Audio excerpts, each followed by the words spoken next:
Hello and happy new year. Hope everybody is having a wonderful start to 2023. I'm coming on here live because I've been thinking a lot about the content that I put out on social media. And what I've been really mulling over in the past several weeks is about how I kind of create these stories sometimes in my head about how I have to do things and I need to do things a certain way and I should be doing this and I should be doing that. And I kind of create all these stories around what I need to be doing to grow my business.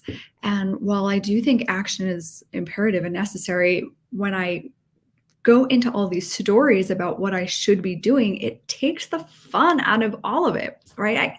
I got into this business because I genuinely love helping people and love coaching people. And I love sharing this material that I work on every single day. And so I kept thinking about what would be fun for me. And what's fun for me is just coming on live and creating a video and just talking about some of the things that I'm personally working on and working through. And sharing that with others in hopes that it helps other people too. So another thing about me is that, I don't really believe in coincidences. I think that everything is a synchronicity. Carl Jung, the famous psychologist, came up with that word, but, it's kind of just like divine intervention. And I sent out an email yesterday to my email list. I send out a Monday message every Monday afternoon. And it had to do with that post I made about my Vail house that I had posted about last week, about how I manifested this amazing mountain home that I'm super excited about. And if you're interested in being on my email list, you can just head over to my website and sign up for those Monday emails there. But what I was talking about was, yes, I created this house and I made that post last week and I got a lot of feedback on it. So thank you for everybody who commented and liked it and read it. And I really created that. And I was so proud of what I did and excited about it. But what's interesting is, that after I wrote that email yesterday, I had another call today that I hopped on. It was like a training call, and it was about upper limit behavior. So I sent that email out yesterday about how we upper limit ourselves. And then I got on this training call today, not knowing what it was going to be about. And they talked about upper limit behaviors. So something that I talk about a lot is that, and that I help coach people on, is that we have like this internal cybernetic mechanism inside our minds that acts like autopilot on a plane or a thermostat. And wherever it's set, so if your thermostat is set to 70 degrees, if you try to accomplish something that's outside of where that's set, you basically end up sabotaging yourself to bring you back down to 70 degrees. And I've been noticing that a lot in my life recently. So I purchased this house in Vail, and it's a really big major purchase for me. And now it's definitely outside of my comfort zone. And now I see all these upper limit behaviors coming in to try to get me back down to 70 degrees where my thermostat is set. So my mind has been going crazy. Instead of just enjoying the house and being like peaceful there, right? I bought it to like escape from the city and to have like a serene escape. I have been so stressed about it. And all my mind is doing is coming up with like worries about things that may or may not happen. And worrying is a huge upper limit behavior because it basically gets us out of our feeling good state and puts us into a worrying state. And it basically brings our whole vibe down, right? It makes it, we don't feel good. And so as I've tried to kind of really be so excited, and I've had moments of like just extreme like joy and excitement and being proud and in awe that this all like happened and got orchestrated in the most perfect way. I've been kind of then bringing myself back down by stressing about money and worrying about the repairs that need to be made and just constant things, worrying about the housing market, worrying about like interest rates for when I do have to go get a mortgage, and all of these other like crazy things.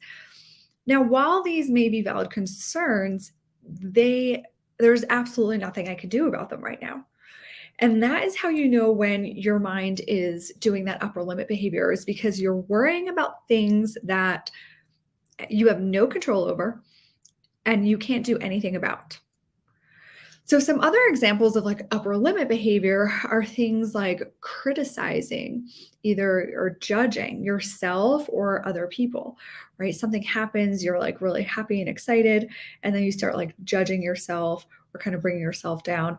Like an example of that too would be maybe you do like a big presentation and it's great.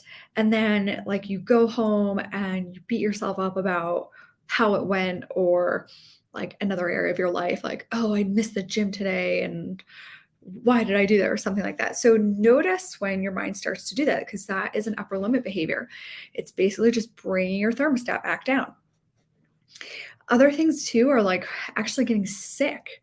So if you find yourself like getting sick often, again, that's our subconscious mind. Our body is so amazing and our mind is in every cell of our body. So when we have these subconscious um like beliefs or a subconscious self-image about ourselves, it's subconscious, right? We don't know that it's in there and it's controlling the whole body. So it gets us sick, or maybe we get into an accident, or a lot of times, like if one area of your life is going really well, maybe you had like a record month in sales or something, and then another area of your life just completely falls off track. That's like another example of upper limit behavior, because you don't believe on some level that like you can have it all or you deserve to be this happy or whatever it is. So you need to change that internal program, that subconscious self-image of yourself. You need to crank that up. You want to crank that dial up so that you aren't sabotaging yourself. You have to figure out what those limiting beliefs are and basically eradicate them and replace them with more productive beliefs.